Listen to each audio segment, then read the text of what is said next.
you care about your paycheck, you go with Trump. If that's what you do. You do? Yeah, well, he wants to cut your taxes. Oh, he wants to. That is called Bidenomics. That is called Bidenomics, and we are very proud of Bidenomics. They are losing their mind at the thought of people waking up to the failed policies of the Democrats that's causing the stock market to crash.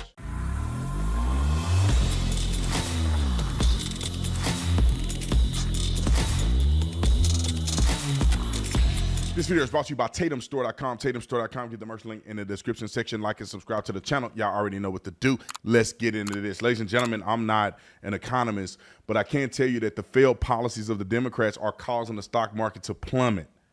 Now, many of you guys have been resourceful and probably listen to other people like Kawasaki and some of these other gurus in the industry, and you probably have sheltered your money away from what's going on in the stock market, but it's inevitable. I do think it ebbs and flows, right? The stock market is going to go down, it's going to go back up. If you don't have money in the stock market, it probably be in your best interest to put money in the stock market at the bottom, so it can only go up from here. If you got your money in the stock market, don't pull it. Now, I'm not a financial advisor, but I'm telling you, don't pull it, because a lot of people make this mistake. They get scared, they start pulling all their money out, and then you're going to end up trying to get back in, and it's going to be too late. But anyway, Democrats are terrible. And I want to play this clip of just watching the news and the backlash that's happening because of what's happening to the stock market. And you're also going to see two guys on the news lose their head because one suggested if you care about your paycheck, vote for Trump, and they start glitching. But I want to play this video first, and then we'll go to the next video. Right. All right, back to our breaking news right now. We are looking at what's taking place down in Wall Street. The Dow Jones is down about 1,010 points. It's about 2.5%. We've been watching this all morning. The plummet is fueling fears of recession. Inflation's up more than 21%. Right. And real wages are down about 2%. That's real life stuff. Joblessness has increased more than 0.5% since January, and it's something that it just doesn't usually happen in a healthy economy. A rise like that is historically a sign that a recession is imminent. We have never been down 1,000 points ever, not even intraday on the NASDAQ. Is that true? That is true. Okay. Down 6% right from the get-go. This is heavy big tech. Here we go. Look at them go down. Microsoft is down $20. That's 5%. Alphabet, 5%. Meta, 6%. Amazon, 6%. Apple, 9% down. Ironically, they brag about things like the Inflation Reduction Act. That's stoking inflation. They brag about all the money that they're giving the world's richest corporations to build factories here. Well, guess what? We gave $8.5 billion to Intel. You know what we got in return? They're going to get rid of 15,000 workers. Is that smart? Is that really brilliant? Is that what we should be doing with taxpayer money? Stoking inflation and losing jobs? It's nuts. What you're seeing right now in the stock market is what Americans have been feeling for the last 3 years. It's just a manifestation of it right now. All that, ladies and gentlemen, and everyone else, that is called Bidenomics. That is called Bidenomics, and we are very proud of Bidenomics. Now, people are still crazy enough to vote for this woman. Like it's going to be, they're going to come out in groves and with tears in their eyes, with aborted fetuses in their hands or something like that, running out to support her. I don't understand how people can be so silly. First of all, she's the corniest politician on planet Earth, and then she's terrible with her policies. But let me just say this real quick, and I'm going to play the next clip where they literally glitched on television. I couldn't believe my eyes that these two men glitched over the idea of voting for Donald Trump. Listen, I don't want people to get so worked up where you get fear-mongered into believing that the world is ending because the stock market is dropping. These things ebb and flow. You cannot run your life based on the ebb and flow of the stock market. You cannot be so compulsive that you feel like, oh, I got to run now that there's some adversity. I got to pull all my money or do some of the stuff. Just be patient. It's going to work itself out. You just hold on in there. These stock companies will recover. I can't imagine them just going to zero. Now, you may lose a little money for a short period of time, or if you feel like you need to pull some of that equity right now, you can end up paying capital gains on it. But you think you're going to pull some of that equity so you don't just get killed, then I understand where you're coming from. But this is Bidenomics. This is what separates Donald Trump from the Democrats. Like, people are losing their crap right now when it comes to inflation and all this other stuff. That's why you need to be focused on voting for the candidate that have policies that's going to help America and help your pocketbook. Let's listen to this guy. He's going to lose his mind on there. And just wait to the end. They literally start glitching on television at the idea of voting for Trump, even though the man over here is right. Watch. Nice change of pace. There's a lot of business people surrounding Harris. If you're in the stock market, if you care about your paycheck, you go with Trump.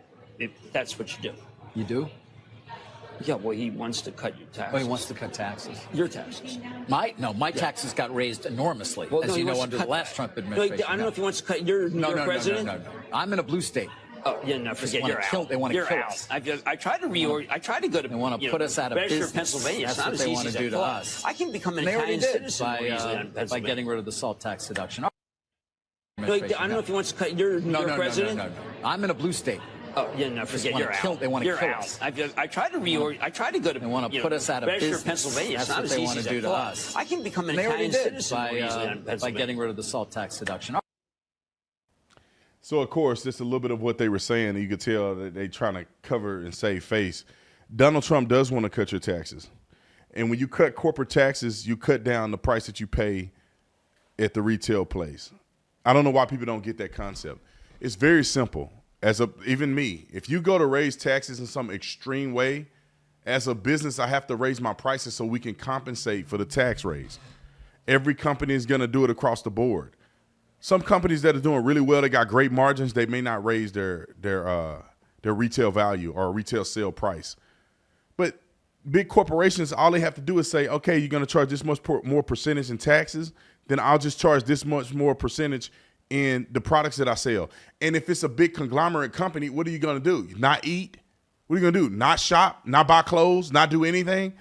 They're just going to raise it. So technically, it's a tax on you, not the wealthy. But if you cut taxes for corporations and big businesses, then they understand that they have a little bit more leverage and flexibility to give you a discount or to do other things to drive traffic to their sales. And because they don't have to pay so much in taxes, they have a lot more flexibility and room to play with. That's just like my store. I give discounts all the time because I have a little bit of room and it creates exigency, right? People want to shop if they're going to get a discount. And that's the way you do it. You can cut, if you got a little room, you can cut the price a little bit to help people. If you get killed on taxes from the government, you don't have room to help people. You have to say, I'm gonna have to fire people and do all this stuff if we don't make this amount of money on the products. And this is the kind of stuff that economists warn about, and that paying off student loan forgiveness and that's money that people owe the government that they're not paying back. And that's a problem. Let me go to the Kevin O'Leary. Kevin O'Leary has something pretty interesting to say, too, and I love listening to him on Fox. So let's go to Kevin O'Leary real quick. When we syndicate debt for real estate projects, we don't care if you're a Democrat or Republican. So I deal with a lot of investors, agnostic to politics, and some of them are very big contributors to the Democratic Party. I heard for the first time today, because we like to talk about politics, mostly on policy, and what he said to me was, some of us are having some buyer's remorse. We'd wish we'd run a process because we got so much press in the first 9 days of bringing somebody into the party and raised 200 million plus, which is like a balloon underwater. It just wasn't Biden, so they started contributing. But we gave up 5 weeks of fantastic social media in guessing who really should be the candidate. Now, I hadn't heard that before. It's not that many. I'd guess 20% or something like that. But so that's starting to crack a little bit. And there is precedence for what's going on here. I ask everybody to look north to Canada. When a young Justin Trudeau swept in, nobody cared about his executional skills or what he'd ever done or anything. They just thought he was the it guy. Look at the country now. It's wiped out. And because it turns out the guy had no executional skills. It would be important to leave aside the politics and ask, what has Kamala Harris actually done, actually achieved? Because if I was hiring her, and I'm not trying to be partisan, I would ask her, What was a goal? What did you achieve? Because any governor or any senator that we'd put into presidential viability would have a history, a track record of doing stuff. What do you think she would say, Kevin, if you asked her in an interview straight up, Kamala, what's your biggest accomplishment? What would she say? I don't know, because I don't know of one, but I can tell you this. In the next 2 weeks, the happy talk is going to have to stop, because someone's going to sit her down and say, let's talk inflation. Let's talk border. Let's talk policy on energy. Let's talk policy on foreign affairs. And if she doesn't deliver on that with the new vision towards the center, the guy that said, I wish we'd run a process is going to be right. If she wants to win, she's got to go to the center, but she's got to have some ideas on how to run the country. You might hate Trump, but he has this track record of policy. You might hate him. I get it. But, you got to do something. No tax on tips, border wall, tax reductions, stop the wars. I mean, you can nail it. I don't know what she wants. I just know she wants the power. Kevin O'Leary, you're right, though. That would have been the greatest American Idol audition this country's ever seen, and they just handed it to her, and now look what happened. Great point. I think they made a legitimate point. I think a lot of people are not talking about this. They just selected this woman, and I'm glad they did, because that gives us a chance to steamroll her, because they should have vetted a few different people, took their time, had an opportunity to hear some people out that have a vision for success in the Democrat Party. Kamala Harris was an affirmative action DEI hire to start with, so she didn't come with legitimate credentials to be the vice president. She didn't come with legitimate accomplishments as a senator to make you believe that she could actually run the country successfully. She's a part of a failing administration, and she doesn't have any positive feedback on how she's contributed to success in the Biden administration. And they jumped the gun.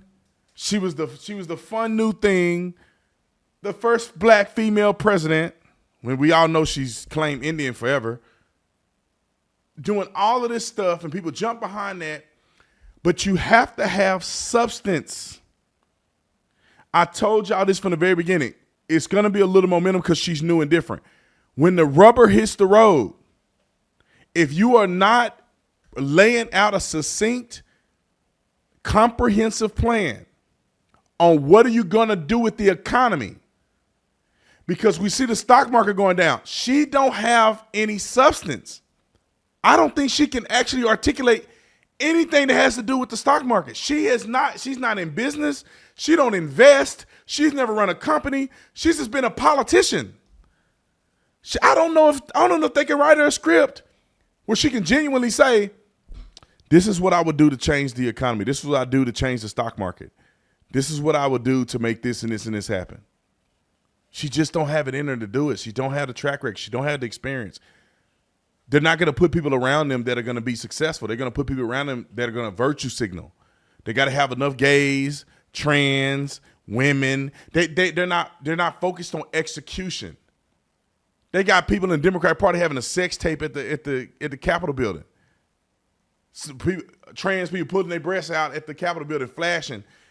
Like, this is the kind of America that they're looking for. They're looking for an America of virtue signaling, not America of results. I swear to you guys, it's gonna hit the fan in a minute, and people are gonna realize, oh shoot, we went from a dead candidate to a terrible candidate. And we don't have enough talking points. We ran out of money. We ran out of spruce. We don't have a solution to the problems that Americans are facing. And they're going to lose big time.